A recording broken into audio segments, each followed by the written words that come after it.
प्रधानमंत्री नरेंद्र मोदी ने कहा है कि कई व्यवधानों के बीच यह दशक भारत के लिए अभूतपूर्व विकास का दशक रहा है, जो मजबूत वितरण और लोकतंत्र को मजबूत करने वाले प्रयासों से चिह्नित है।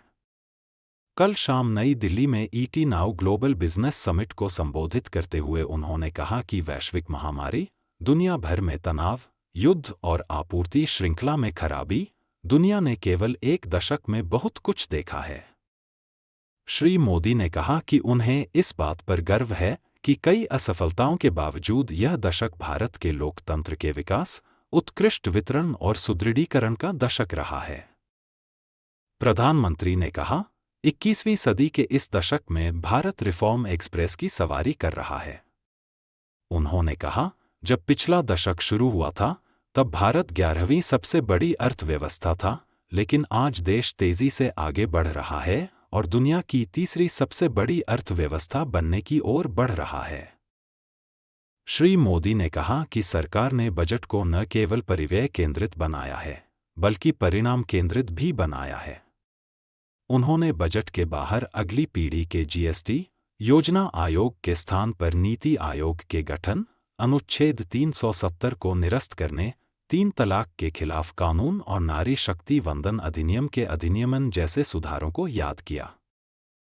प्रधानमंत्री ने कहा कि पिछले 1 साल में ही बंदरगाहों और समुद्री क्षेत्र में सुधार किए गए, जहाज निर्माण उद्योग के लिए पहल की गई, जन विश्वास अधिनियम के तहत सुधार किए गए, ऊर्जा सुरक्षा के लिए शांति अधिनियम लाया गया, श्रम कानून सुधार लागू किए गए, भारतीय न्याय संहिता लाई गई, वक्फ अधिनियम में सुधार किए गए और ग्रामीण रोजगार पैदा करने के लिए एक नया विकसित भारत जी बिल लागू किया गया।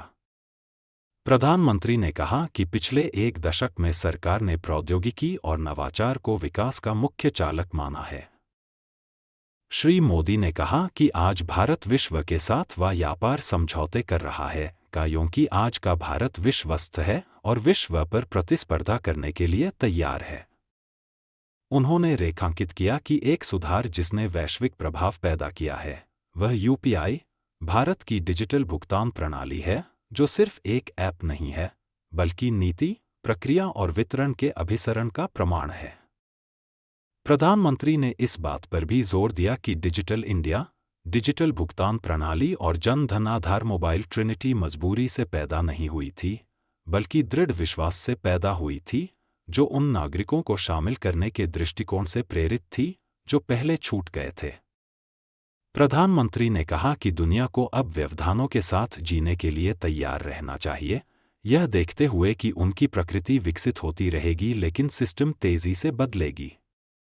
उन्होंने आर्टिफिशियल इंटेलिजेंस के कारण पहले से ही दिखाई देने वाले व्यवधानों पर प्रकाश डाला और इस बात पर जोर दिया कि एआई भविष्य में और भी क्रांतिकारी बदलाव लाएगा, जिसके लिए भारत तैयार है।